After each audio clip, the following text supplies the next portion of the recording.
Last we left off, characters around Exandria received notice letters suggesting that they come together and help take down Goredronis. This is being spearheaded by none other than Jazz, champion of Bahamut. As we'll start bringing in characters, and I'll let you intro them in a second. But for the sake of setting the scene right now, we'll say that before players arrive, Jazz is in the courtyard of the SOB with Elderon. Mads, you are a resident of the SOB, are you not? Or would you be coming in? No, he would. He could really be wherever because he does move around, but he's primarily been SOB centric. So Elderon, Mads, Fiernan, Rain, all at the SOB. I'll let you introduce your character in a second, Matthew. Remind me, Cal. Cal's not a resident of the SOB, is he? Am I mistaken? No, he's not. He's just a traveler at this point. Okay. So, as that letter has been sent to all, who would arrive first, most eager to join in for one last hoorah and adventure to take down the betrayers of Exandria? I think Deegan would be the first person there. Cal's going to be the last, late, drunk, hungover, puking as he walks up to the party. A question, I'm assuming that Deegan has been there since the churning and then the... Yeah, can you give us just a little background? Where has Deegan been? Does he come through via teleportation circle? Does he come through via what does Deegan's entrance look like? And where's he been? Great question, thanks for asking. Yeah, great, thanks for asking. Deegan, since kind of losing the evil aspect of his personality, his possession, I guess we want to call it that, would be going around trying to make amends for the damage that he's done. Kind of whoever he could speak with, try to not explain or justify his actions, but just to apologize for them. Take blame, take responsibility. He would have arrived here probably days before, just to prepare mentally, to kind of get all his, I guess, ghosts in order before kind of going into this next battle. He would need the time to prepare mentally, to again raise a weapon with his fellow friends in this time for good. So it would take him a while to get there. Let me ask a personal question for Deegan. How does he feel about the potential of encountering the Chained Oblivion? Because when you all received this letter, it was that most of the betrayers, if not all of them, are housed at Goredronis. Like, that's central base capital. Is there fear? Is there kind of revenge? How does Deegan feel about seeing the Chained Oblivion again and potentially encountering him? Yeah, Deegan would be...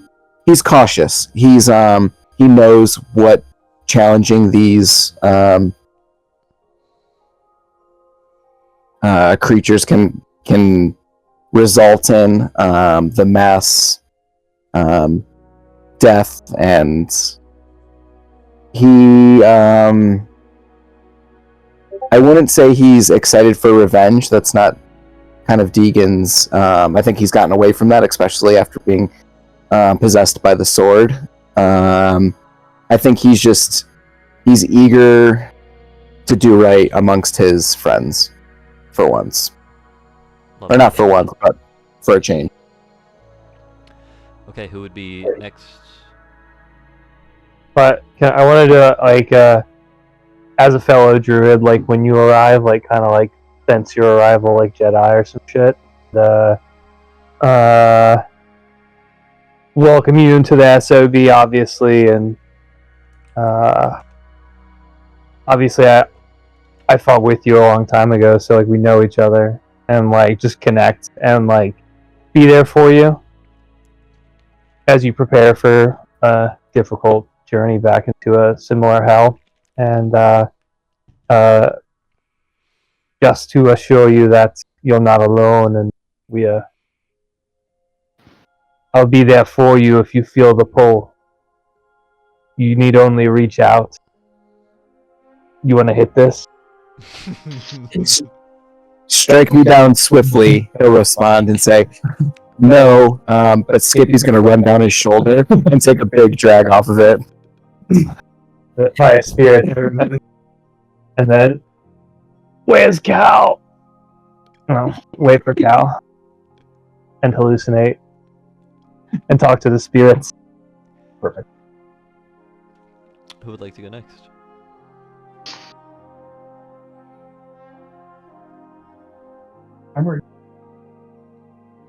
Do we want to arrive there as Crash. as Victor and Cygnus? Yeah. Or does anyone else got any want to go? Okay.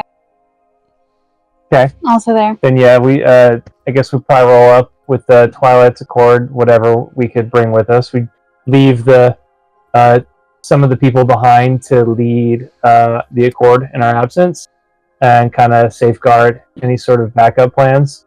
And then, but we would bring at least 2 of our lieutenants. I'd bring Abigail, the Bloodfeather, to command the fleet during the fight, and hopefully support us with that.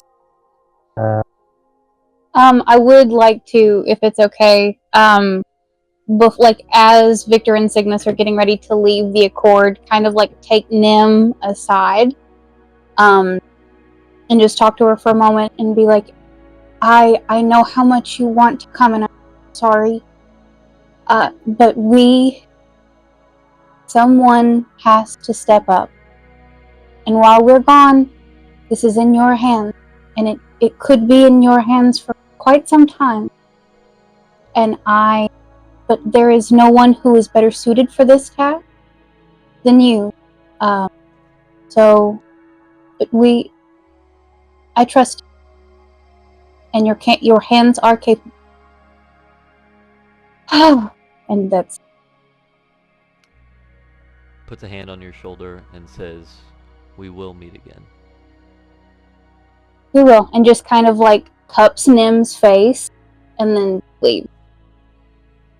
And then I mean, I would like to imagine that like we roll in, like kind of at the front gate with a small army. I don't know if we're bringing in like legions. Whatever we just can, like right. however many forces we can bring. Like we are coming in at the gates with forces, Alright. setting up encampments on the border. like them elves at Helm's Deep. You know what I'm saying? They wouldn't be able to fit into the That's sanctuary. fine. They yeah, can't we're be not outside. like We're not around. staying. Yeah. Yeah. No, you can only fit like a few hundred people inside the sanctuary. But you'd be able to see that there's already a village outside the walls, so like Yeah. it was like it over. The village. Yeah, I mean, we described it as. Like, too said. for what's going on, we gave it like a Vatican-esque style. Like we had a wall that certain people could come in, but on the outside was a like Rome per se. Okay. Like it just, you could tell they were like, this is good enough, and then it like outgrew. Yeah. So it's like, yeah. So Hitting the walls. I mean, everything's covered and protected by the forest around it, so there's plenty of room for them. They would just be they would just enjoying the other. Absolutely. And that's just kind of how soon we're here. You have horses? I can summon greater steeds, probably. Yeah. All right. Anyone Mhm. else would like to introduce themselves? As Victor arrived, Deegan would look towards him and give him just a subtle nod, just kind of ease any tensions that may be there still. I think Victor would probably wipe away some tears and maintain his composure for the public to see. But kind of be like, as that happens, Cal's gonna walk by him and say, "Toughen up, Buttercup."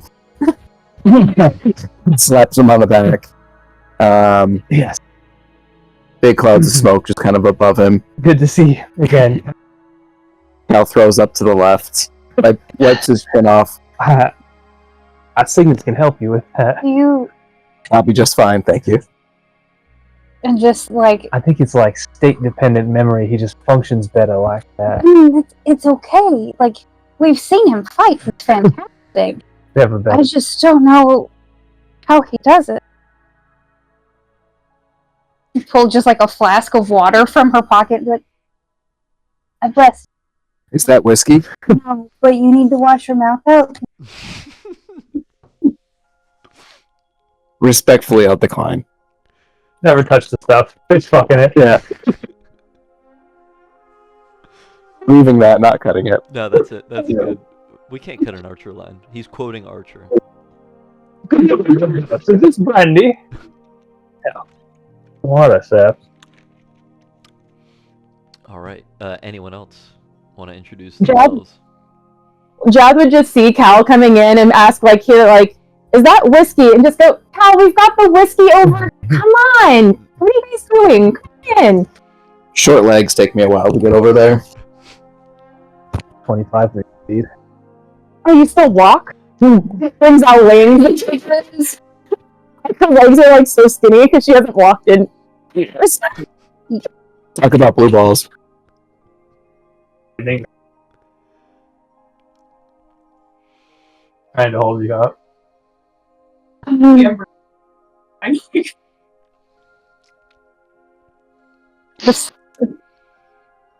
was like, since I'm there, do you want me to? Give me an introduction of your character. Are there guards at the SOB? Like, you guys have any kind of like? You don't see them, but yeah. You would know because you've been here. Yeah. So I'm trying to figure out, like, could he be like a high level in the guard? You know what I mean? Yeah. Yeah. Listen, Oh yeah. I think that would make sense. You know that the vast majority of the SOB's exterior guard are rangers and dragons Great. and dragon riders. Right. Perfect. And so those of you who have been there would see who you know is Baru. Those of you who just arrived may notice with a decent passive perception this 21. gay bear halfling looking thing. So like muscly but dad bod, you know. And he's over like talking at the base of a tree, like looking up and talking. And he's basically, if you can hear, he's, you know, giving orders to a ranger that's stationed in the tree. And then you see him zip across, like almost as fast as you can tell. And he has a conversation with a dragon rider that's in a clearing off to the side. And then he zips and he goes, "Okay, you think I've given everyone their stations, and I'm ready when you guys are." Number one. Who's Speedy Gonzalez over there? I would say. How old is Baru? Baru's been there at least 50 years. Okay, so I would have known you before I died. Yes. Great, thanks. Yeah, because monks have this thing where they don't age. They still age, but they don't. They don't age. Yeah. So yeah, he's been there for a while. Yeah, and halflings says live like well into their careers. Yeah. Does he have shoes on? I'm gonna say no. No, No shoes. Canon. monks Going don't out have shoes. shoeless. You're gonna get fucking white shoes. Hobbit feet. Give me the first roll of the night. Give me a Constitution saving throw.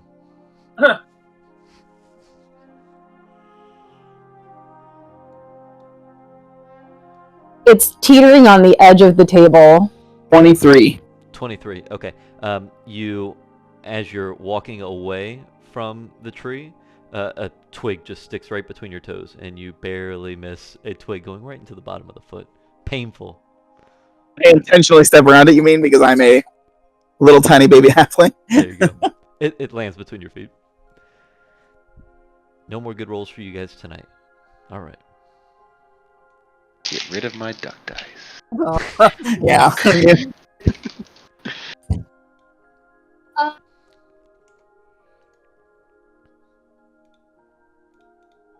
Baloo is.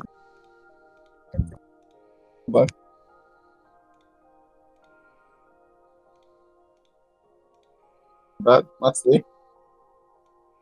Oh, you didn't get the rep for Root? Obviously, Root. Yes, I understood But that. also Bear and Baloo and True. All right. So, everyone's characters are here. Oh, I forgot mine. There we go. Sorry. So Eldaron would then come in super late as last. He would be flying in on Fiernan, but he will jump off Fiernan as he was in the air and like communicate to Fiernan that you need to keep watch. We're drawing a lot of presence and souls here, so make sure we don't set off an alarm. And then like as he's falling to the ground, he like stops about 15 feet in the air and starts hovering, and then lowers himself down and kind of stays off in the background and is ready to go. Sick. Can he fly because of Mark? I Nice. was going to make you do a Constitution saving throw for the nice landing, or an acrobatics check.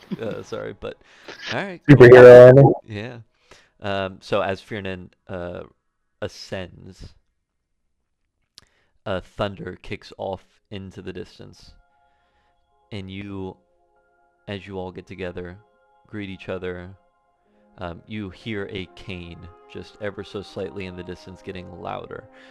For our C1 characters, you turn and you immediately see, walking way slower than he should, as he's not actually an old man, but you see Habtuma off in the distance slowly making his way towards the main group, and you can hear a couple of chuckles and you see a smile as he greets you all.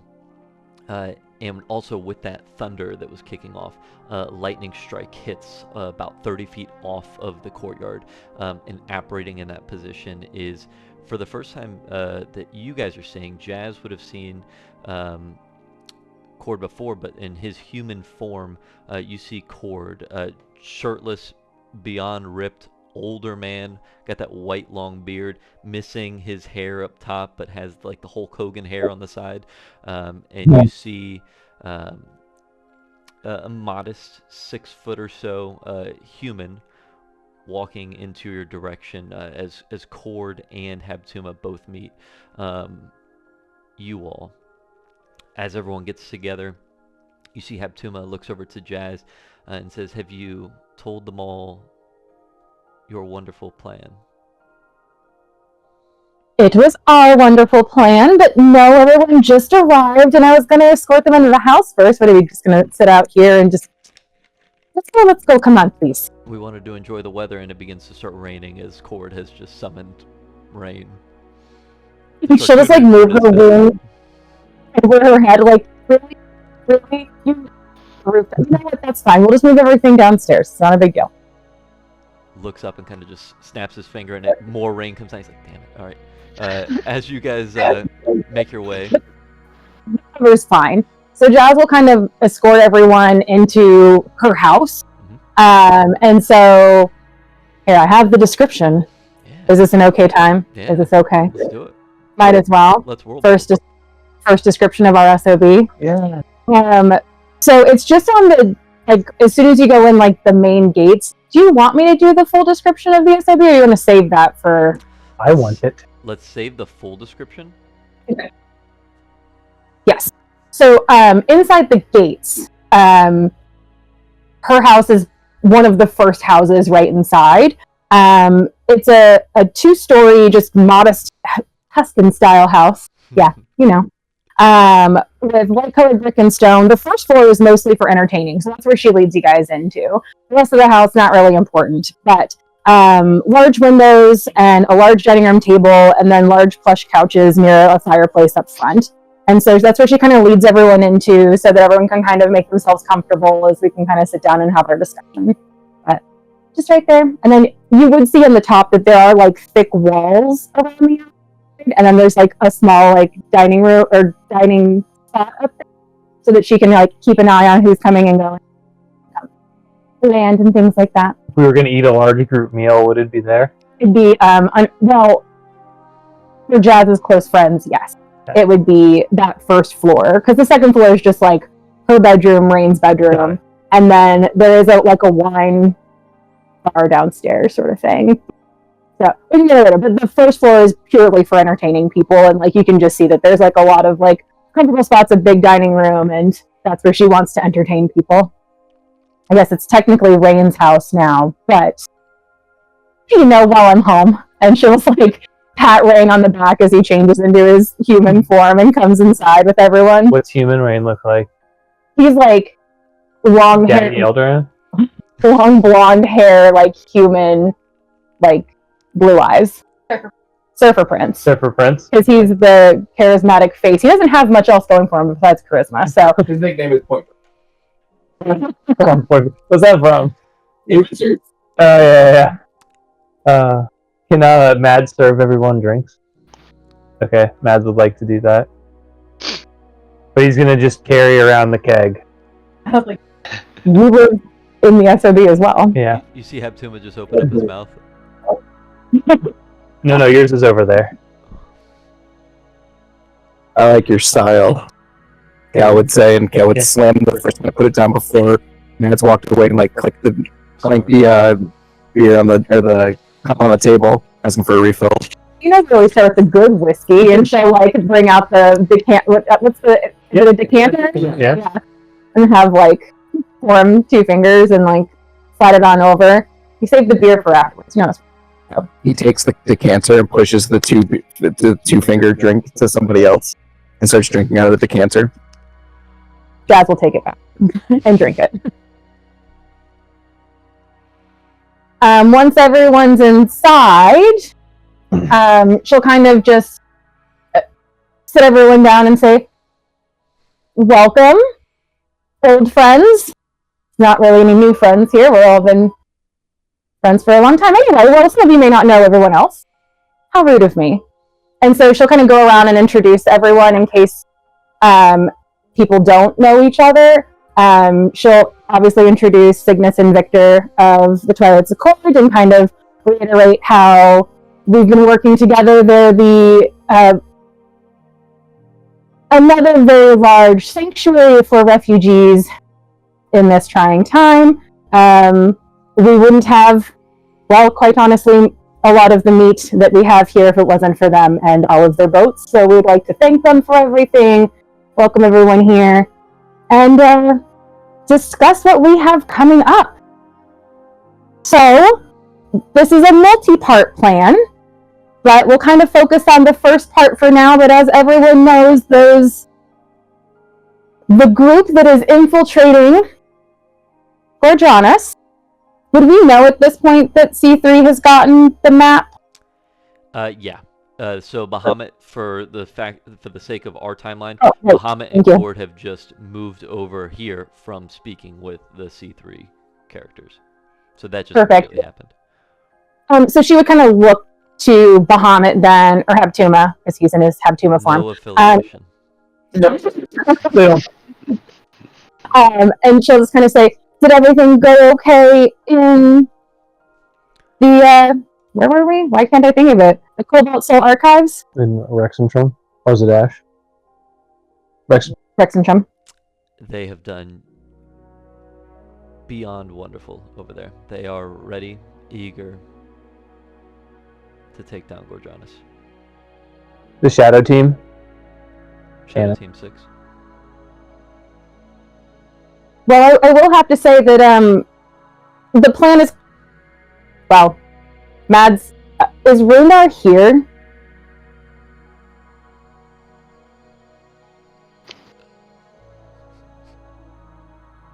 Is that yes, but we don't see him? Is Rundar here? Or you're talking about what you and I talked about separate. He can be there, and Matt can send him where he's going.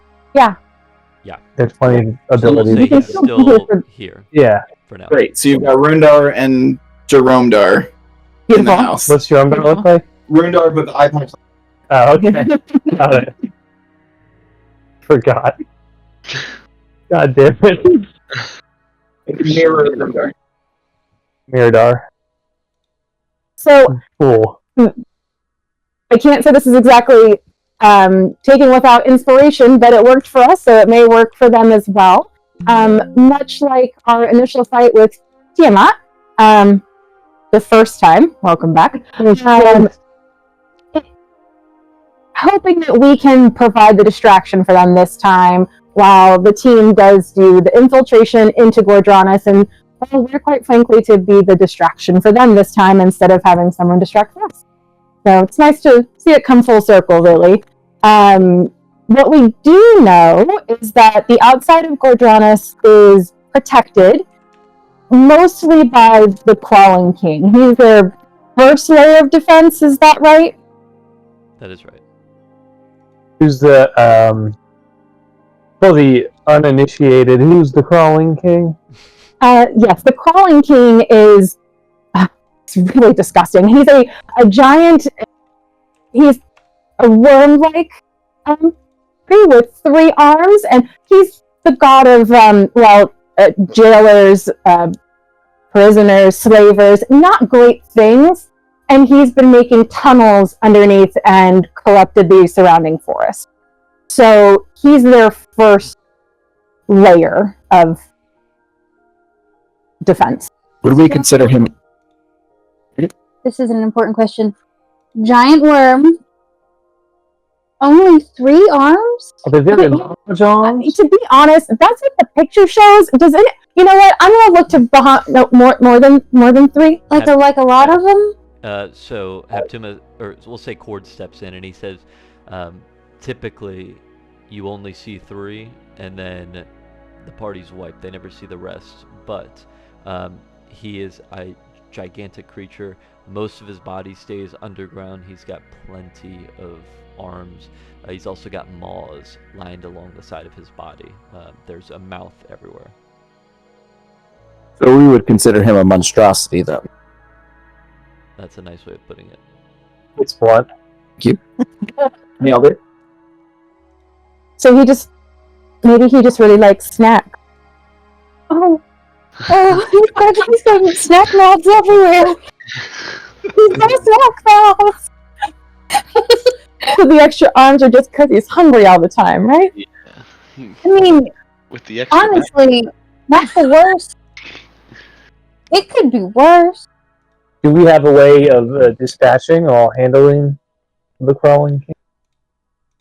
Well, Or does it get worse? Maybe I just let you.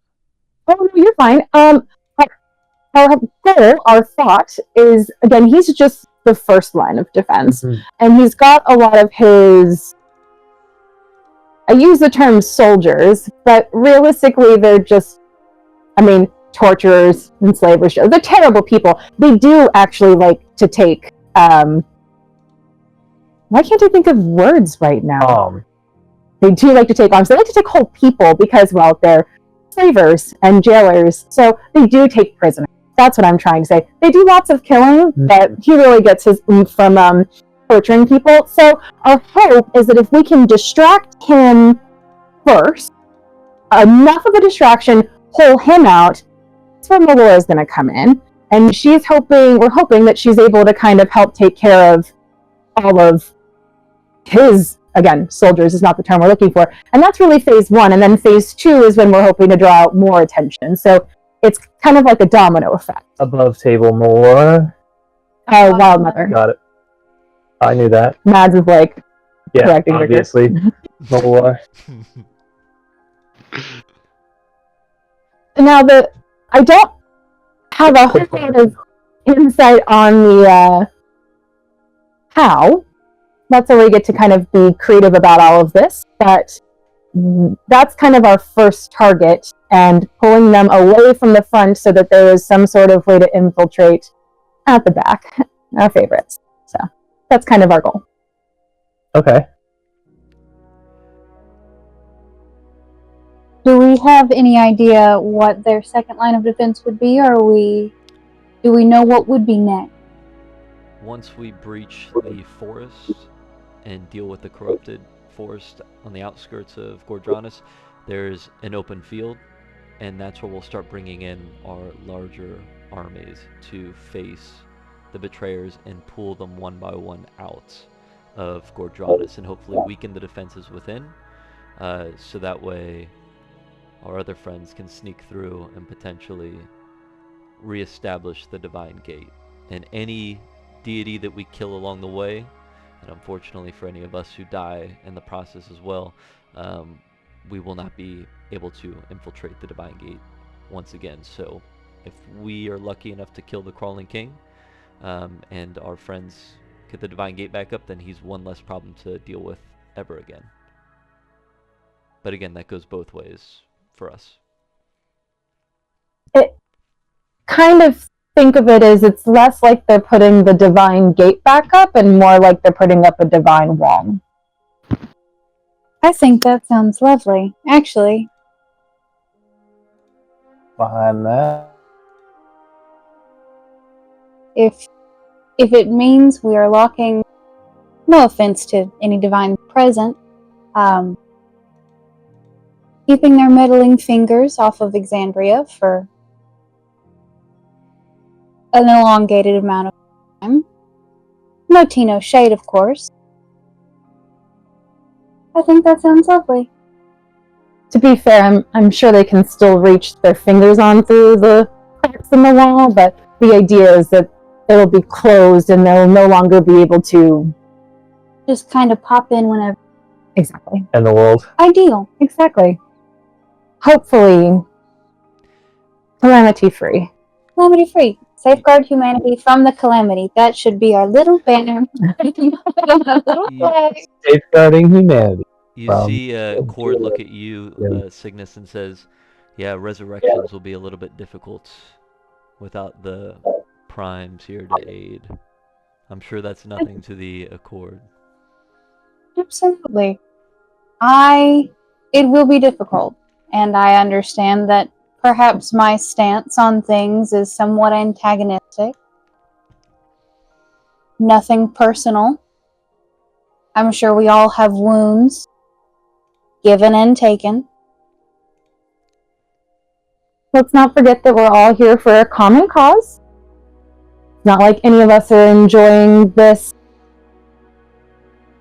time. The calamity's not fun for us. It's not. I guess for those in Goredronis, they may be having, some of them may be having a little bit more fun, but that's what we're here to.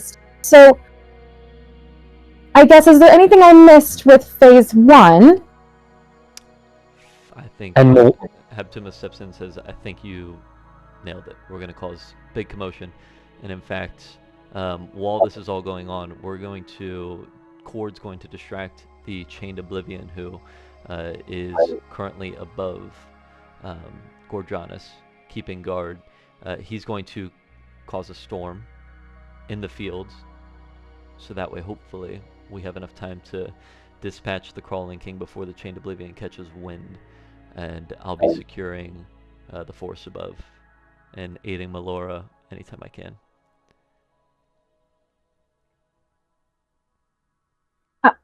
I guess one question I do have is, you mentioned if any of the gods were to die, is there something we need to worry about in Goredronis that we need to look out for?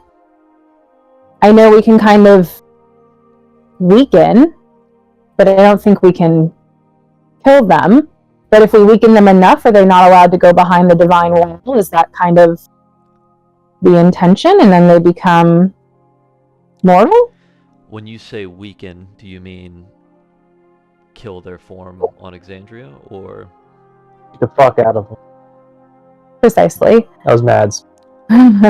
so if they are weakened to the point, if I understand you correctly, if they're weakened to the point that they retreat back to their plane to heal, their home plane, and the divine gate goes up, or the divine wall, as you so well put it, they'll be out. They'll be locked away. So they'll be behind the divine wall still, which is fine, but they won't. It's not like we're trapping their mortal form on this side, Yeah. and they can be defeated forever. Okay. I just wanted to make sure that I wasn't missing something, because I wanted to make sure that if they have some secret weapon and they were to come after one of you, I want to know we have something to look for. But if the worst case scenario is you go back to Mount Celestia, then at least that's one less thing that I have to worry about.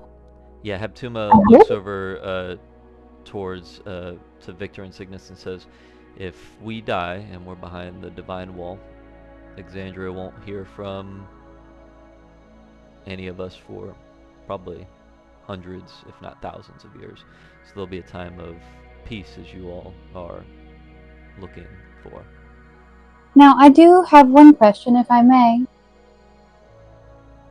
I suppose I'm not understanding the way that the gate had worked in the past and will work in the future. Are you...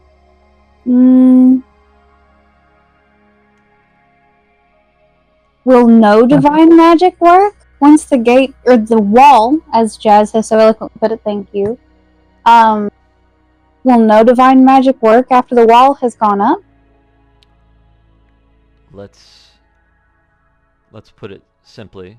If, and this is Heptuma talking, if I am killed or put behind the divine wall, then in theory my followers will not receive intervention from me through magic, anything of that sort. It's a tricky gamble. We must make sure that we move the chess pieces off the board in a certain function. And if we're not here, then there should be no reason for the betrayers to stay here. Hopefully. I understand. And we are to knock their pieces from the board as quickly as possible. Yes. And what were to happen to any either betrayers or primes who are left on the material plane when the divine wall goes up? Do we know? Well, that's a tricky one. If they're here when we, or if they are defeated, or if we are defeated, there is a slight chance that, well, they are gone forever, and they will not return to their plane.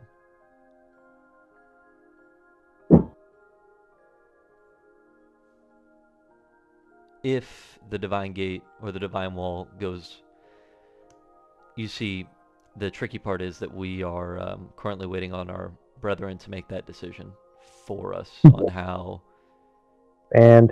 stiff this wall is, or how high this wall is. So, to be determined. As far Are we not doing phrasing anymore, guys? I saw you out of the corner of my eye.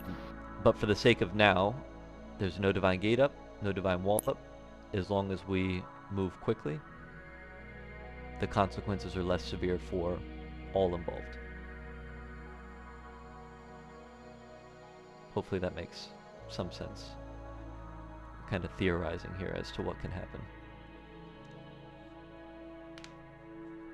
Would the brethren that you're talking about happen to be that darling automaton? Yes, you all gave him great hospitality when he last saw you. He seemed appreciative. I'm glad that we can do what we could. I would be interested to see what a divine gate infused with reincarnation magic would look like. Truly fascinating, but mere speculation. Something to think about. Hopefully the world will at least heal. I think that that's the best we can hope for.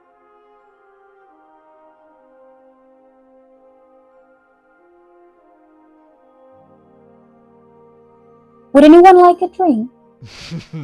breaks, Her empty glass, like, breaks the Yeah. tension. Rounds go, drinks go around.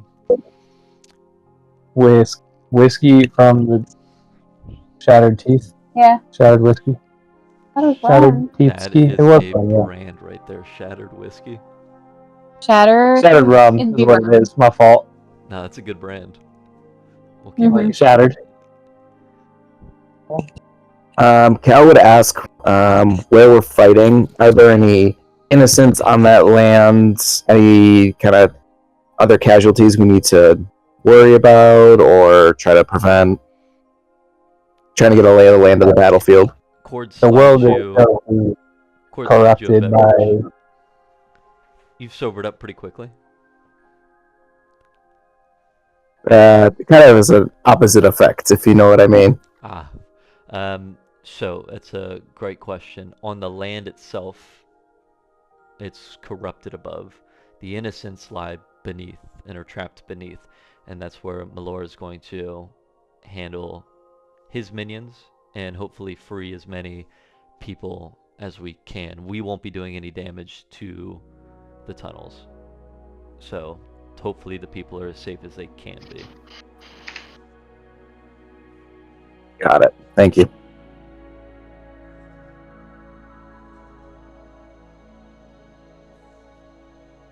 So if that's phase 1, then Jazz, tell them about phase 2. phase 2, I'm pretty sure is more of phase 1. Just Whatever shows up next. I think so. We'll pull them out Consequence. from behind the gates. I guess the next kind of question that, well, I guess I have a few questions. The first is really specifically for Cord and Habtuma. Seeing all the destruction and chaos that the betrayers have brought, it almost seems like it would be a reasonable course of action to try to trap them here so they can't go back and maybe they can just be gone forever. Is that not what you want for your siblings? Do you want them all behind the divine wall with you? Or is that something we should be trying to aim for? Because it certainly sounds like if it was just the prime deities behind the divine wall, seems like you might respect that a little bit more, but with them there constantly trying to bring it down, it's only a matter of how many centuries, thousands of years, millennia this Luxon can hold on for.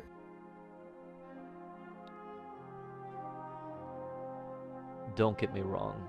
I have no love lost for any of my brethren on that side.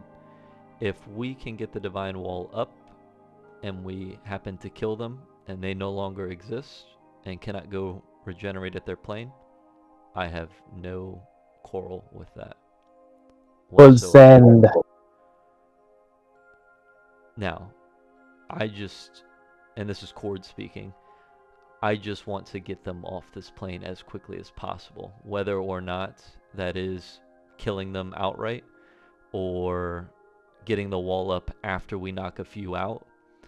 I just want what's best for the people of Exandria and to protect as many lives as we can. If we were to coordinate it a little bit more specifically, it could be hundreds of years before we get this opportunity again. And I don't see us getting through Goredronis any other way at this point without losing a few of us in the process. So hopefully I've answered your question as best I can, but Yes, that makes sense. And obviously we don't know if they get trapped on this side that they will cease to exist. We could trap them here and they could reign chaos forever if that's the case. So in the idea of asking questions, just wanted to ask. maybe we can feed off of your friend's suggestion. Maybe, as Cygnus pointed out, we can reincarnate them into the cockroaches that they are forever and ever and ever. I mean, cockroaches are quite resilient, so we could step on them many times. It would Seems take a fitting. while. We could just keep stepping on. Have a drink, Sigma. Is that a matter of true polymorph, or is that just you guys have that science down that well over there that you can just automatically say cockroach? We'd love to take credit That's for it, but probably just call him more. JR is incredibly charming. You know, I think you guys can probably pull it off if you just kind of, you know what, we're doing that. I like it. I like it. Mm-hmm. I don't think it never hurts to try. He sells it like it's something different, but it's usually just them. It's just true polymorph, and then you can just. We pan back to JR, who is currently sweeping dragon scales off the shores of the Accord. Like the janitor after the paintball episode, just like, what are you guys doing this summer? Fuck my life. Just put it anywhere. Just put it down. Yeah. What are you doing this summer? Someone should really clean this up. Well, like I imagine it, like the person cleaning up after the party, Yeah. pulling fucking streamers out of the. Silly string. Who doesn't have silly string? It's Tiamat. That's her actual biggest vulnerability. Is silly string. Just confetti bombed her. That was the immediate attack. Glitter bomb, sorry. Dragons hate glitter. No, dragons are glitter. I guess it depends on the dragon. I don't know what's worse. Water Koyan. We can Warcraft it anyway. No, you're fine. Because I don't want to move on if anyone has questions about that, because I know it would seem there's a lot we don't know. There's a lot we just don't know. We don't know what's going to happen. We hope one thing, but if we trap one betrayer here, maybe they'll just gain their power back. I don't know. We don't know. I wanted to ask. They gain their power back. We kick their ass a second. You know. But a world without any divine magic just seems kind of sad. But you're correct. You are correct. But maybe it won't. We don't know that either. Maybe it'll. You get your little fingers through the little crack there. We'll see. Just fingering. Boop someone down there and give them a little healing. I don't know. We haven't thought that part through. We're still crafting that. This is a long war. This is just one battle. So we want to make sure that we're not overthinking it. We just need to protect as many lives as we can at this moment. It's almost like if someone got trapped on this side of the Divine Wall, it'd be a whole other campaign or something. That would be crazy. We will. 6 seasons in a movie? 6 campaigns in a movie. Way more than 6, thanks. You see Hebtoon would just elbow you, Jazz. I'm sorry, I got excited, okay? I'm sorry. Spoilers. Yeah. Oh. I guess then the next kind of question is planning a little more detail, in the sense that I know this is a big ask, but are there any weaknesses of those siblings of yours? Does the Crawling King particularly hate sunlight, a glitter? Yeah, I will make a glitter bomb if I have to. Great question. So, Yeah, we'll just not. Yes, go ahead. Here's what I can tell you about the Crawling King. He is not going to be affected by a lot of what you humans call status conditions. Above table. Maybe a little too on the nose there. For instance, I would not worry about, I don't know how to put this without being so on the nose. He can't be knocked prone, for instance. He is crawling. His name might suggest. Hey, Constantly prone. too big to be affected by a single like some sort of paralyzing sort of thing. Okay. Exactly. You're not going to paralyze him. Any of those things that you mortals experience, there's none of that. Disease? Is he what? Disease? Disease.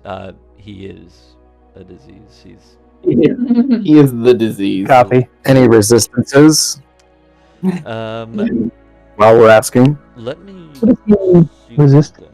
Yeah. Quite a few. That is a good question, though, because I know that many of our weapons have some sort of charge to them. Are there weapons that we should prepare and should not prepare? So, for the sake of keeping it fun and not metaing here, let's do a couple rolls here to determine what you find out, aside from the obvious. He can't be knocked prone. He is prone. Those things. So, I think it would be really fun to try and knock the crawling king. Sorry. It feels like cow tipping at that point. Going. I do know someone would burn a turn doing that, and they would feel... They wouldn't feel... Yeah, they'd feel dumb 100%. after the fact, like, oh, well, duh. You have to try. Right? The crawling king. What? See, but also I can imagine like knocking him on his side, and his weird little worm arms are too short to No. turn himself. He's all arms all the way around. Arms Cow and tipping. mouth. Oh Yeah. God! Eyes. Critical Role reference. The Laughing Hand Yes. was a not follower is not the right word, but he Champion. he is a champion of. Less. He was. I think he was a champion, right, Yeah, he of was the Crawling King. the champion of the Yeah, that Crawling was King. cool as shit. So the mouths and He like died and he transformed them. That was cool as fuck. I forgot about that. God damn. the fun difference is that when you're thinking Crawling King, think of the Laughing Hand and like the creepy like mouths everywhere. That's the Crawling King. I cannot wait Times for that that by 10. animated season. It's what? Oh Yeah. He was. no, I know. He was a big inspiration for a lot of this. Yeah. Look, Can Cal have advantage since a monstrosity is technically one of his favorite enemies? Feel like that? So, I'll set the DC pretty high here. If with advantage, if you succeed, I'll give you a 1, and we'll call it at 1, just so that way the fight's fun and we're not metaing too hard here. Go ahead. 2 dice. Bad rolls. Highest was a 9. No modifier? I guess what modifier would I add that? Let's do persuasion. Doesn't feel By right. nature.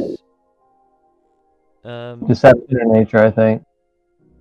let's do Oh. Arcana, nature, something along that line. Religion. Survival for a range. Is it? I'll It's take Cal, nature. right? I'll take nature. Survival would work too. 18. 18. Oh, I feel like a dick. No, damn, I set the DC at 20. That's what it is. So All good. Cal would respond with nothing. He'd say, "Then one question."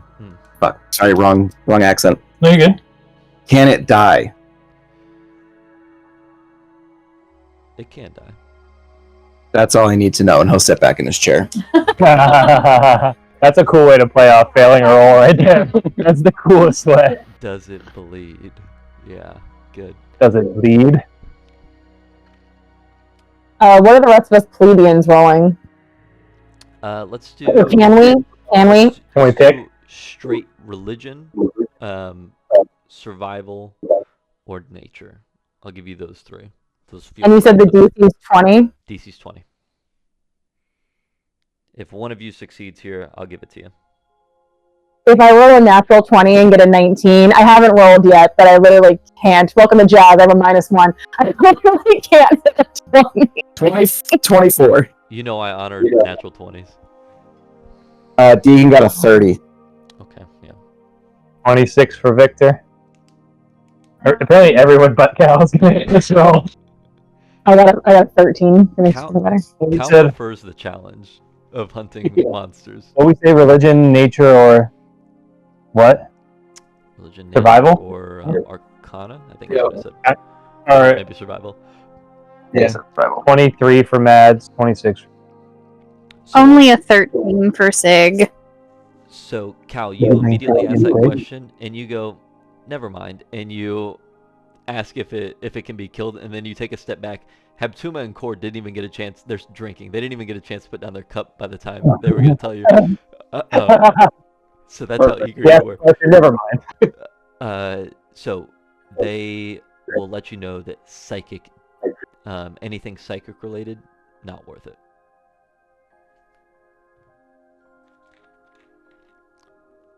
Got it. And they'll also point out, since you guys did so well, it doesn't seem to have any weaknesses as far as like radiant damage or like anything like that. It's pretty tough across the board. So no weaknesses there. And do we know what his MO is? Is he throwing a lot of acid damage, poison damage, all those mouths? Is that What they do? psychic damage? Like what are we looking at so we can do resistances as well? What those mouths do? Of course, can cast some magic, but its primary form of attack is to, it's physical.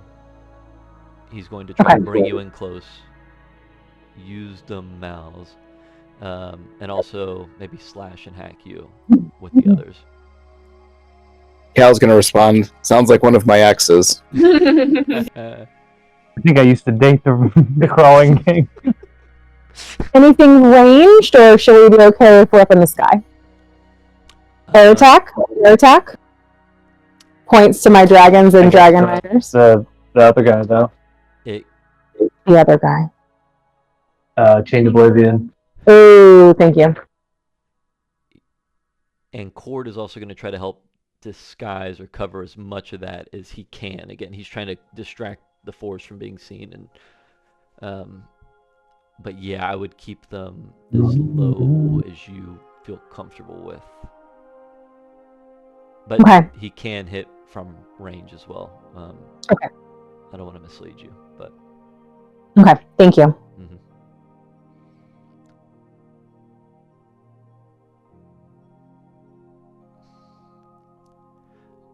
I guess the next kind of question is, well, we have no idea what could come out after the Crawling King, so we have no way to prepare for anything after that.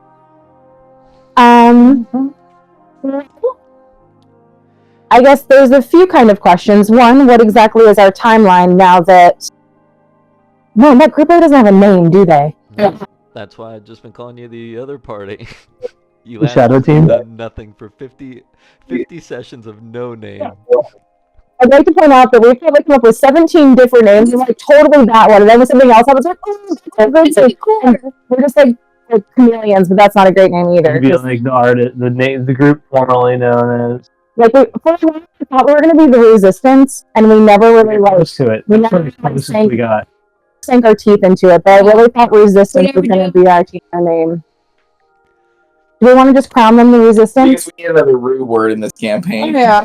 Now, in honor of our Rue, their Rue? No, their Rue, not your Rue. Rue. Real sensitive topic. You see Deegan kind of like just sink into the back room, just into the wall for a second. Excuse me, I'm gonna go use the powder room. Macadamia nutty. Victor knows what I'm talking about here. Yeah, Victor's also a little quiet.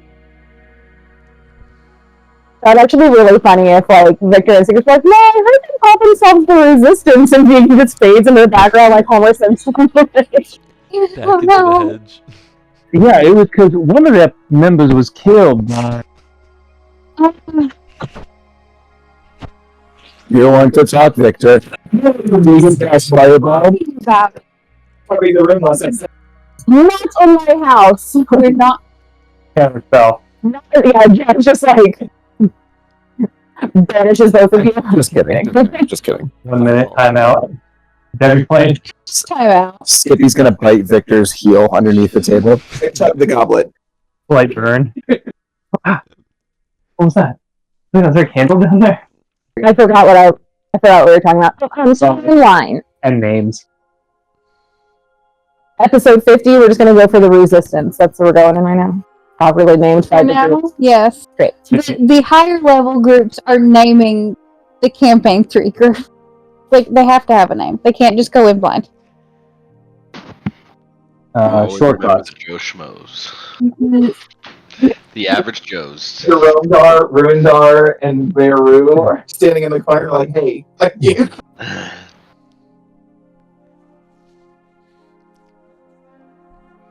Well, now that they have the map, do we have a timeline on how long it's going to take them to get to Goredronis? Actually, she looks to Rundar. Are you giving me a thumbs up? Yeah, I'm asking you. Thumbs Yeah. up, thumbs down. Thumbs Okay. up.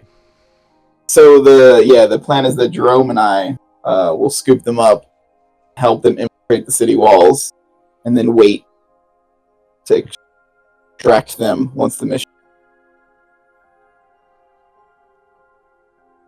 No one better to lead them. Do we have a timeline on when that's going to happen, or approximately how are you going to use the tunnels that the Crawling King has made? We don't know what's in them. We think there's people in there, or not in the tunnels. New tunnel. So with the tunnel system, like imagine the Underdark in which we started C2 in.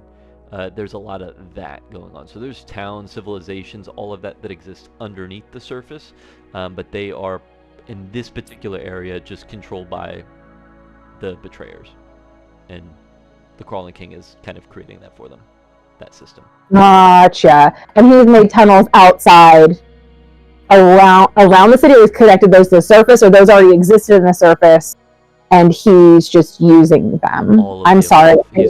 He's using what's already pre-existed before, and then is also expanding onto them, and has taken over civilizations down beneath, some of which you've already encountered in C2. So yeah, all of that's going on beneath Exandria right now, and he's responsible for that. We have some tunnels, so we'll figure it out. Has anyone been to Goredronis before? I guess before it was taken over? Maybe put it on the map. Ads. If you're looking at the Bahamut map. Yeah. So Goredronis does not actually exist on Wildmount or on Exandria. In fact, this is a city that was brought in from the external planes and was brought in once the original Calamity kicked off. So this is kind of a city that has been rebirthed from the exterior planes and has been brought into Wildmount. Where Goredronis actually is, for the sake of Wildmount, they've placed it off of the coast of the Graying Wildlands, so towards the east coast of the Graying Wildlands, right where you see the Wildlands name. If you're looking at that map, right there, right along the coast. Isn't above table? Isn't there a city? Because didn't C3 Hell's House go to? Sorry, up in this northwest corner, because there's 4s here. Is there what? What am I thinking of? Is there? No. It's where it's when they split up after Uthadern. That's what I was thinking of. Yeah. Yeah, Uthadern. I was thinking of Uthadern. Uthadern they've been to. So just for the sake of ours, that's where Rhea placed herself within that kingdom, and she overthrew the king. What's his name? Where's my backstory? You're totally fine. Yeah, overthrew the king, and that's where the Graying Wildlands was birthed out of, was Uthadern specifically. Thank you. I was like, I could have swore, because that has the same underground layout, right? Okay, my brain had that. That's where, who's the old guy? Me. That's where, what's his name? Chetney? That's where Chetney finds, like, his enemy or something is in that town and has his own shop. Yeah, that's that place. Yes, because they let out that's where they always show the, like, pink magical bowl being released on the artwork whenever you're watching Critical Role right after the break. Like, that's it. And, okay, great. Thank you. Yep. Thanks.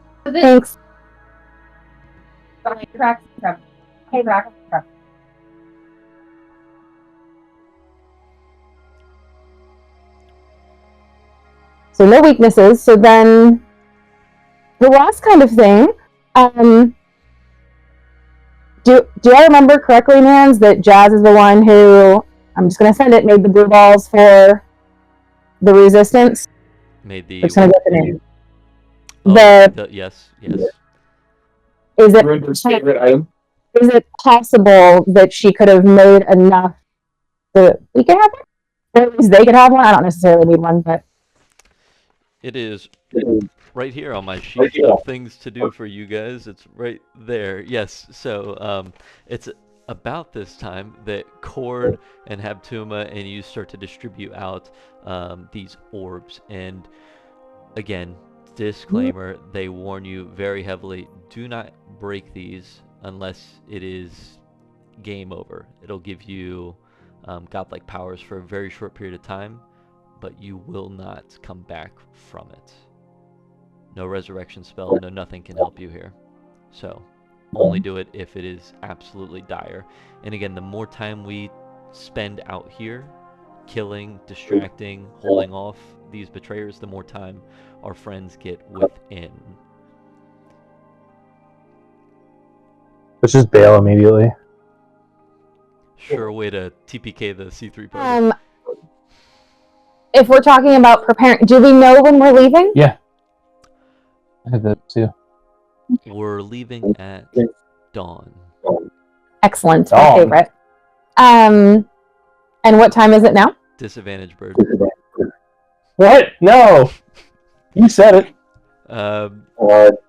We'll say that it is dusk right now. Okay. Oh, well, I've got to get cooking, and Mads is going to go upstairs.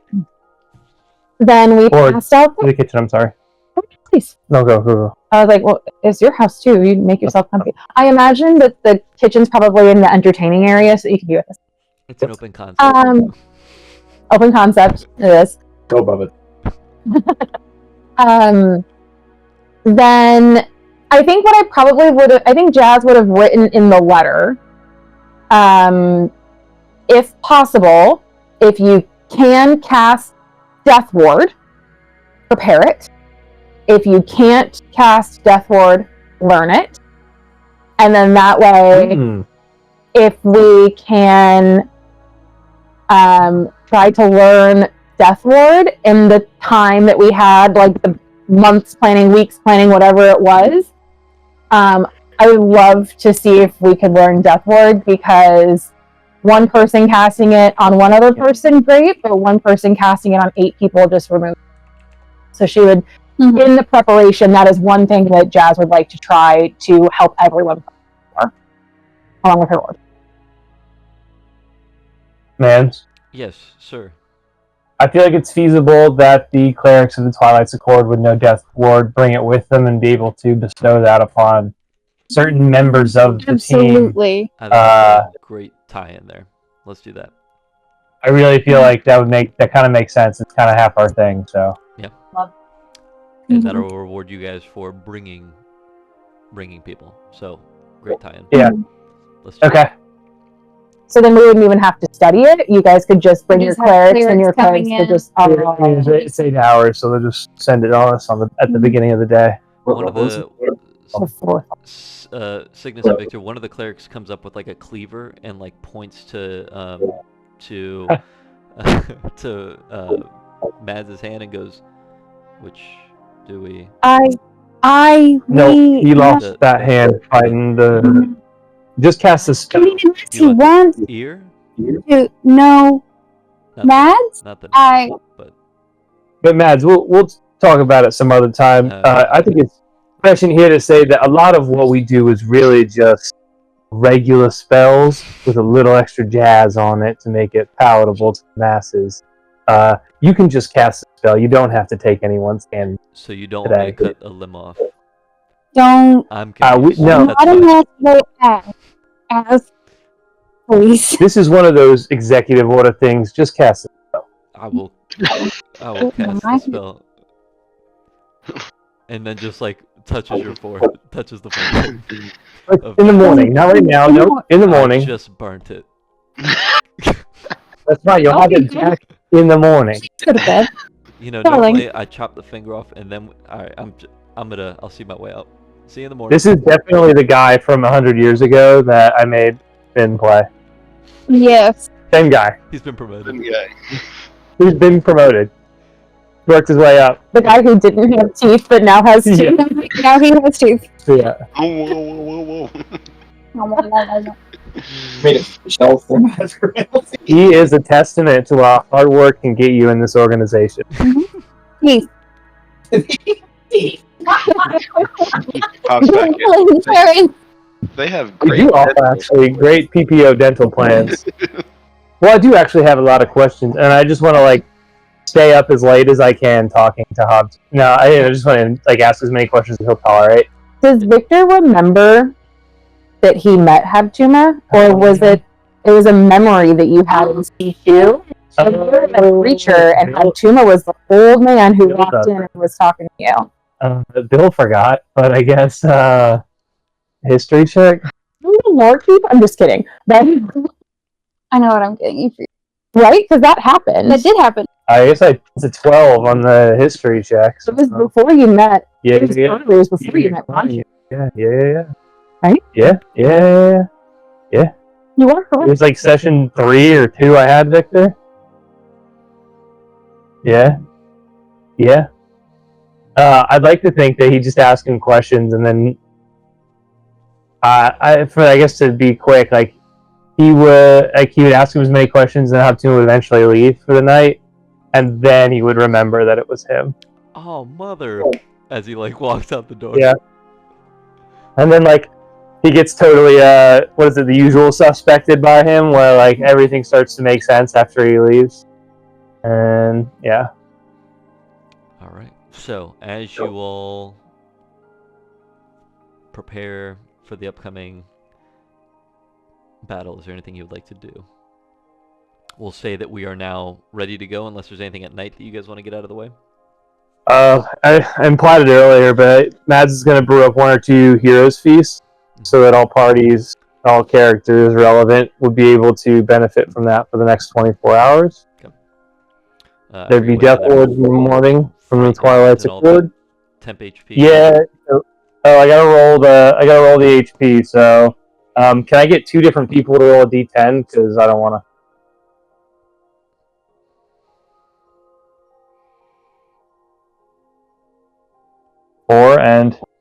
Okay, so everybody gets 8 more hit points. It increases your max for a day. So they're not temporary hit points. Your max goes up for a day by 8. So I don't know how you want to add that under your character sheet. You have to call it temp HP, then whatever. But it's not technically temporary HP. So if you get more temp, add it to it. If you're going, you're gonna ask the same question. Go ahead. Go ahead. I was just asking if it was Heroes Feet. That's all. It is Heroes Feast. Do the dragons get down? Yes. Okay. Because it's 12 people per feast, and I can cast it as many times as I want as long as I have the stuff for it, and I do. So if you think anyone in particular would benefit from it, and they're here, Rundar, whether or not they're going, they get it. And to be clear, for the listeners out there, so you guys know if you don't know what Heroes Feast is, it's cured of any diseases or poisons, immune to poison. I assume that means damage, poison damage, and the poison condition. You're immune to being frightened, makes all wisdom saving throws with advantage, and then the hit point thing. So advantage on wisdom saves. Pretty cool. Pretty sweet. Thanks, guys. Thanks, man. It's good ass food. It's gonna be. What are we making? This is gonna be. Yeah, there'll be some spaghetti and meatballs there. But it's also gonna be kind of like a Caribbean style Jamaican type feast. I'm gonna say some seafood in honor of the Twilight's Accord because I assume they've given us a lot of seafood. A lot of seafood from the Shattered Teeth. Some also. The SOB is where exactly? It's in the northwest of Faerun or whatever. Yeah, so a lot of maybe some get from there too. I don't know. Yeah, but very spiced. warms the heart. And after an hour, when the feast ends, you feel the benefit. Hell yeah. We did it. I don't really know how else to prepare other than...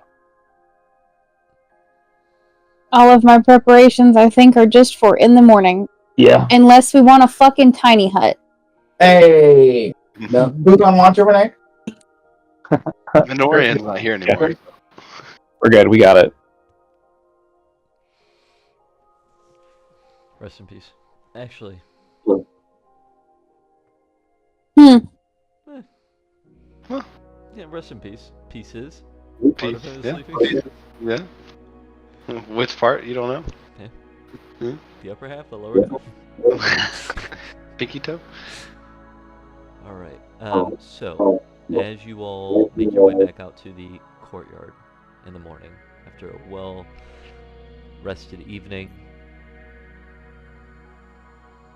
as you go out, you see a couple of things. You see Habtuma's already out there. You see Cord's already out there, and they are speaking to two others. One is a kind of dark-skinned woman with a white gown. You see long, kind of brownish orange hair, a little golden leaflet across the top of the head. Kind of gives a nod to Habtuma and Cord, and then just dissipates, gone, teleported out. And the other figure that you see, blackened robes, lined with purple, porcelain mask. You don't see her face, so you don't know if she's talking or if she's listening. But again, bows after the conversation, and then she dissipates and just leaves behind a blackened wing as you all move toward them. Habtuma greets you all and says, "Are you ready?"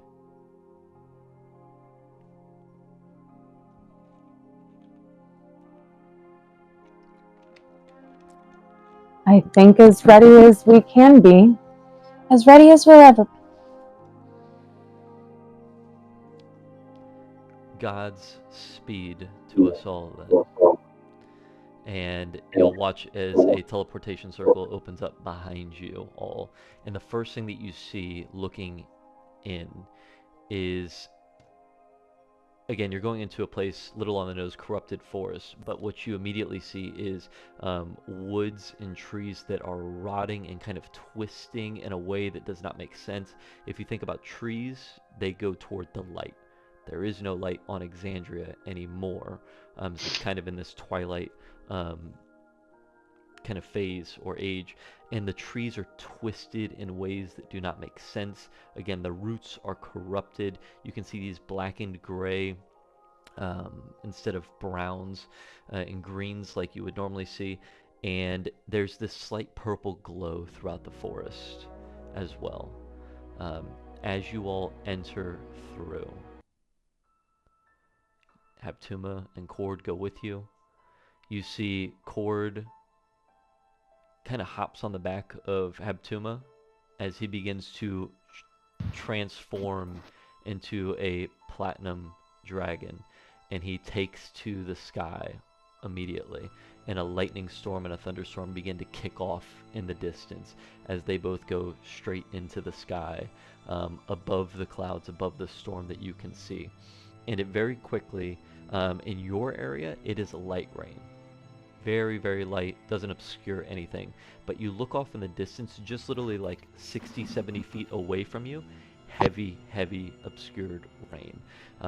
As you begin to move closer to that rain that is very heavy, it lightens up again.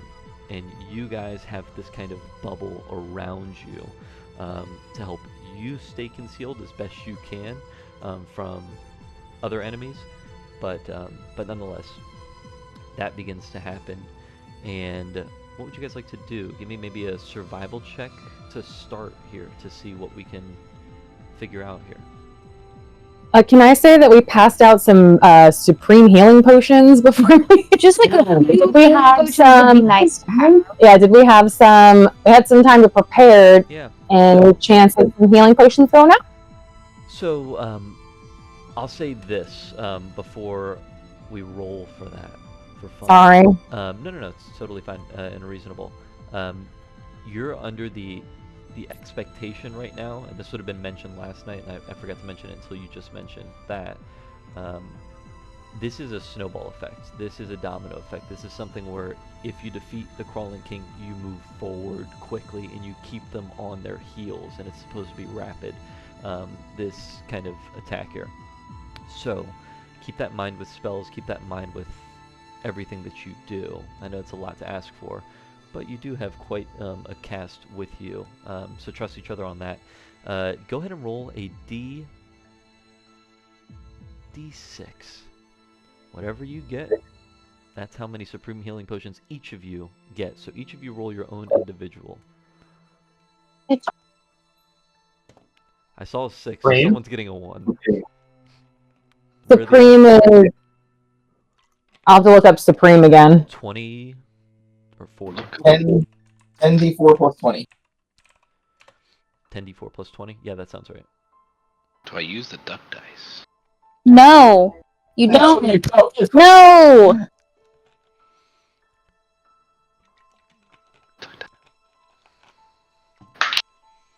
Duck dice, see him through. Duck dice went all over the edge. You got a 6? Killed itself. It did kill itself. I'm worried about going to get it because it's right next to the power button. I swear to God, if you click the power button. We're good. Stan, how'd you do? Retrieving my dice. Alright. Let's try it If again. we're going by averages, you're about to do really poorly, but if we're going by how lucky we are, you're about to do really well. If we're going by my duck dice, I got a 2. Okay, law of average. Down to the That's why the house always wins. Can I retcon something before we get further into this? Sure. While we were still at Jazz's house, Deegan would have pulled her to the side and explained how he had lost the shield of Bahamut in battle, and asking if, not that it had to be as powerful as that one was, if she had another shield in her armory with his seal on it, and if Deegan could carry that shield one last time. Jazz, what say you? Oh, you mean this? And pulled out this one? It's like she just points to the wall behind her, and like the shield of Bahamut's like hanging up on it or something. It's like the sword of Gryffindor just presented itself to you, and you just hung it back up on the wall. If I may, if we're back to last night for just like a half second, really quick, if that's okay. No, go ahead. I'm so sorry. I like. One more. Yeah, one more.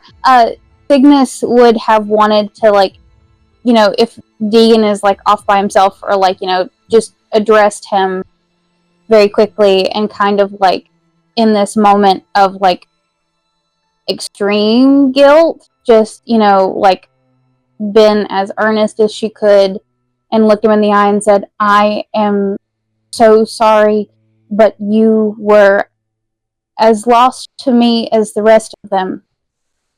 And that is why we did not look harder. And I'm so sorry that we stopped. I was long gone. I would have done the same thing. But thank you for being here today and sharing in this moment with me. Mm-hmm. We fight together. We'll finish it. Finish it this time.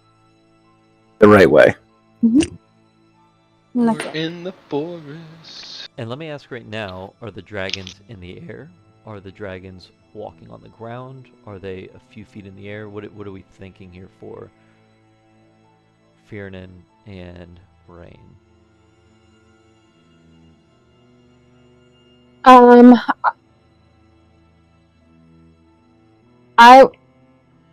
would want either Jazz or Elderon to look first, but I'm looking to see. I'm unmuted. Bill's mic. You want to go? Oh, I was like, what are you talking about? I would have Rain go up and look. Perception's much better than mine, or at least like defer to Elderon and Fiernan in this one, since this is kind of their area of specialty. Okay. Are they currently flying, Elderon? Or are you keeping them on the ground? No. I mean, I guess Fiernan and I would actually. Hold on. Let me read one thing real quick. How high are these tree lines? Not very. Maybe 15, 20 feet. Perfect. Most of it is pretty covered above, so if you do go above the tree line, you're not going to be able to see what's going on the floor for the most part. Oh, then they wouldn't be flying then if you can't see below the tree line and we're walking through the tree line. Again, there's some spots that you could see, but you would lose Right. vision for 100 feet, and then you'd maybe see them pop back up again. So play that how you will. Yeah, no. I will go ahead and I'll hover up to look as Elderon, since technically even if they're in their human, in their altered form, they're still dragons, so I could still be 15 feet above them. Mm-hmm. But the dragons would walk, I would say, would be underneath the tree line to hide better. All right. So survival checks. What do we got? Survival checks. Walking through the forest. I really do need to get rid of this stuff. 21. 5. Wait, Oh man. Baru opening 20. 5. 25 and 35. 11. There it is. There's my modest Jazz. Those are survival words. Like Survival. Rain's grabbing her by the belt and like dragging her back on track because she's getting lost, floating away, and he's like grabbing her by the belt and be like, nope. Mom, what are you doing? What do we got, Elderon? No. Okay. So with a 30, a 25, and I think a 21, if I heard, with those 3 rolls, predominantly, first thing that you guys notice are there are, as you're walking 100, 200, 300, 400 feet, maybe even a mile into this, you see that there are pathways that kind of veer off, and then they like dive off the side of the earth, and you can see that there's just open holes within the side, and you just take a quick peek, and it is pitch black beyond belief. But with dark vision, you can obviously see through it. But you can see that there are paths that, and not only are there paths that lead to the Underdark or beneath Exandria, you can see that there are claw marks of people who also were trying to stay above ground, and you can see chains that are pulling and dragging them into these places, and you see dozens and dozens of these throughout your venture. But about a mile in, you see, and you warn the group, you hold them back, but you see this creature in front of you, gray skin, and it looks like it is looking in the opposite direction. On its back, you see a massive scar across it that kind of goes from the mid-back to the top of the shoulder. And you look a little bit closer, and I'll assume that Cal had the 35. That was Deegan with the 35, actually. And Deegan. So Deegan with the 35 looks to Cal as Cal and Cygnus kind of point out the scar, probably a menacing creature. The scar is drooling, and it has liquid coming from it. And you see its mouth open up in the back of its shoulder. And you can see its tongue begin to caress its teeth. And you look to its right about 40, 50 feet, and you see another one of these creatures. And they're just like lurking and hunched over, kind of like breathing heavy. And the teeth and the mouth and the tongue are trying to find prey. and then they sprint off at an exceptional speed away from you. What do you guys do? It seems that the immediate threat has removed itself for the moment. Do we think that Melora has started her work ahead of us? Can we hear anything over the rain? Perception check. What do you about?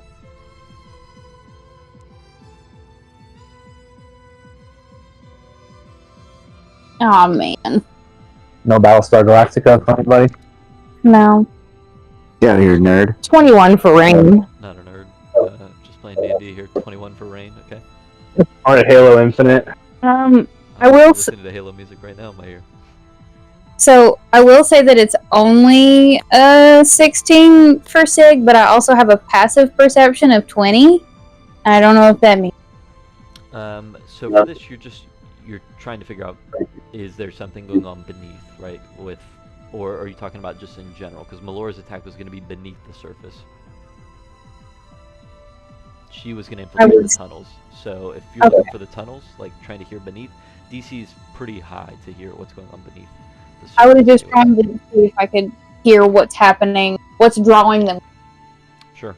So if you guys are surface level, and I'm not misunderstanding you, again, don't hear anything beneath the surface, but above the surface, again, light rain kind of follows you, and then they darted off into that heavy rain, and you can't quite hear anything, even with a 21 off in that distance.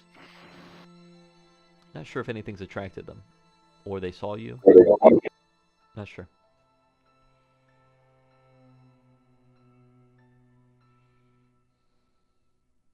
Do we want to try to move a little more stealthily if we see those creatures again? I don't think it would hurt to start moving more stealthily anyway. Kind of on premise. Unless the battle's begun and we're slow to get there. Also a fantastic... Do we just kick it off then? Do we kick it off now and waste our spells here? Before we meet the problem. Just a quick pace. Pick it up.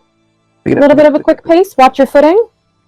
It's still dark, you said, correct? Or is it? It's dark in the tunnels, but it's like dawn. So do we have any sort of light, or are we having a hard time seeing? No, you've got that it kind of, it's still that Twilight esque lighting in this area, even with the heavy rain.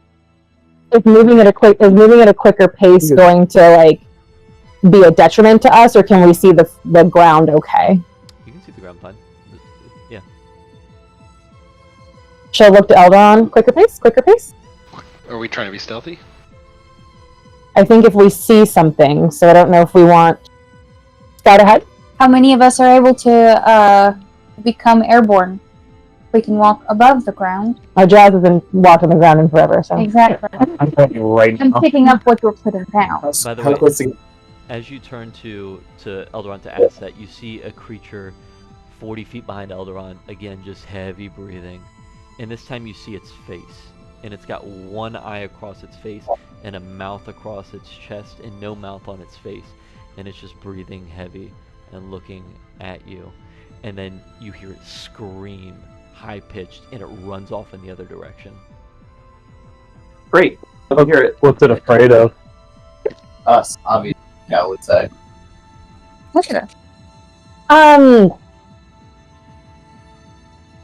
I know we haven't exactly worked this part out yet, Mans, but with her earring, can she make like a telepathic bond between all of us, or can she just kind of like talk? Amongst all of you is fine. Beautiful. So she'll just kind of think then and be like, maybe this will be a little bit better and kind of help instead. And you guys just hear her voice in your head. And like, maybe... Just like old times. That's what I said, they upgraded it. We don't have to do this anymore, but it's still fun. You don't have to just bond them. Yes, you're muted, so it didn't work at all. You have to do You have to touch your ear sickness. it. Fine, I just want to make sure. Right. You guys can do this. Cal would You muted yourself, I think. I'm good with it. There we go. Cal would kind of go over their kind of the telepathic bond we all have, and say, it's likely sizing us up, looking around, checking behind us, trying to kind of get a wrap on who we are and what our intentions are, size us up, so to speak. Cal, as a hunter who's hunted many monsters, maybe not one, of course, this size or of this nature yet, you've hit the nail on the head. You look off in the distance and you see that there are dozens tracking you. Some like panting to the side of a tree looking at you. And like as its eye is looking at you, its mouth is biting into the side of the tree, like on the side of its rib cage. And you can see it's almost like a predator hunting prey, and it's excited. And you can see that these screeches that they create off in the distance, and now that you've heard that tune, you can separate that from the heavy storm, and you hear them constantly shrieking off in the distance, some faint, some very close, but nonetheless they are stalking you. We all need to be ready at any moment. Keep your eyes Are you peeled. with the group? Yeah. So I'm gonna put Mads is gonna like put a hand on Cal's shoulder for a minute as he does that, and kind of like wait for like 60 seconds as the group moves slowly forward, like we kind of fall behind just a little bit to the back of the group. Within that time, like your perception of time changes a little bit as it goes. It slows down, and then it speeds back up, and then you kind of have some like hallucinations or imaginations of things that happened to you in the past, and past battles and past big game hunts that you've been on in these last 100 years. And it all kind of starts to align in a way that like you can have some idea, and you can feel how everything is connected, and all of this has happened before, and you can just follow this like line of thought to see how it's all going to happen again, and cast foresight on you. Beautiful. Eldaron would like to use vanish and hide in the trees to try to gain advantage for a stealth attack. Now, let me ask, are you going tree to tree, or are you like setting up for... I would still follow, me and Fiernan would still follow our group going tree to tree, so obviously, yeah, the leaves that were falling down, but Eldaron's banking on the creature not seeing that. That's more worried about being hungry and eating the next thing instead of paying attention to leaves per se falling. Okay. Anyone else in this moment? Before we begin to move forward, I think that Cygnus would just kind of put a hand on Victor's shoulder, as it has happened many times over the last century, and just kind of like, I think that Victor would feel himself like focusing in a little bit, kind of like feeling that time slow, and like becoming more aware of his surroundings, and cast Vigilant Blessing, so you have advantage on initiative rolls. Yes. I remembered it. Hey. This. As Mads and LCS catch up, we're all kind of really hostile environment. As someone else, go ahead. sorry, I mute my shit every time, and then like as we move consistently into this hostile environment, and like we're slowly starting to escalate like our preparation for what could be our last fight together. Victor will pull Cygnus and whoever's nearby him close to him, and actually move towards to Deegan as well, and just try to group up as many of us as they can. Just says stay close. I Khonshu's with us. He works in strange ways, but if you'll near me, then just stay close. I feel better about it. Very mixed accent. Cal and Deegan are also going to cast Stone Skin on themselves. Everyone remember this next week. Yeah, for real. Please Write it write down what's going on here. Yeah. That is a very, very good point. Okay. Anyone else? Jazz or Baru? I think you're the only two who have not said anything in this lead up. Just making sure that everyone's covered. I got nothing special. Okay. Not yet. Okay. I think that in the telepathic bond would be the one thing I'll write down. Cool. So, you hear lightning crack off in the distance, and as some of you look up to see how the storm is faring above, you see this massive shadow cast in the clouds, and falling from the sky, you see a head drop relatively close to you all, and it is what looks like an adult red dragon's head that has just been severed and just lands relatively close to your group, and you are assured that there is coverage from above as other creatures are starting to patrol the skies. Now, for the group on the ground, as you progress forward, you start to see the trees. Instead of creatures, you see the trees. The tree bark opens up, and you start to see teeth from the trees, and drool begins to go down the side of the tree bark. And you look around and you see that everywhere, and you begin to hear this laughter, and it billows and billows and billows, and you hear 4 chains rip from the ground, and it feels like an earthquake is coming beneath you as one hand, 2 hands, several hands begin to lift out of the ground around you. I'm gonna need, as we end tonight's session, before we do that, a quick surprise round here. 4 attacks here. Let's see what we've got.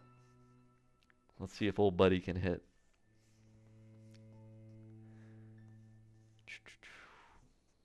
Calling him old buddy, I don't know if that inspires confidence or doesn't. Actually, I don't need a roll here. I need a dex saving throw from Mads, from Rain, from Mads, from Rain, from Fiernan, and let's go Deegan. Mads? Deegan. And if presumably, I wanted to bundle everyone around Victor so that they would be close enough to receive his aura, so within 10 feet. Sure. Maybe not something massive, but like certainly Mads and Deegan would be close enough to Victor. Okay. So all you feel is a chain beneath your leg, like a hand, and it rips your leg, and a chain wraps around it, and it's trying to pull you down.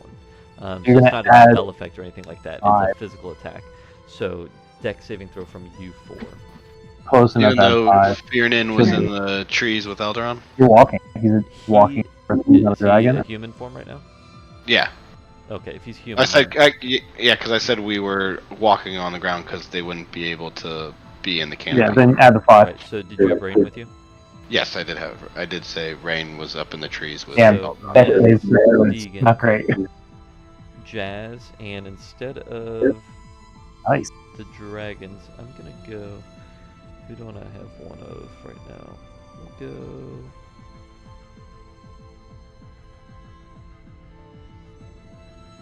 We'll go Baru. Welcome. So Mads, Deegan, Baru, Jazz, dex saving throws, please. Can I ask a quick question here too? Sure. Okay. Do you want to talk about what happened last night? No. That's between me and the buried. Can Deegan have advantage since he can't be? He has alert, so he can't be surprised. Sure.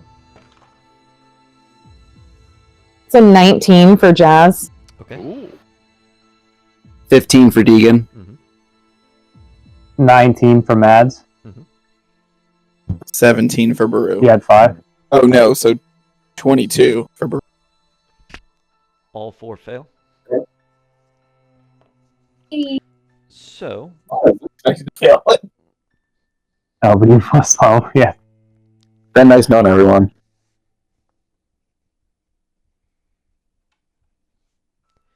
So let's start with some quick damage. Okay, only 12 points of slashing damage as you feel a hand grip you and a chain wrap around your legs. The chain has spikes, so when he pulls down with the hand, the spikes clamp into your leg, and you take 12 points of piercing damage, or slashing damage, and let's see. And you 4 are grappled right now.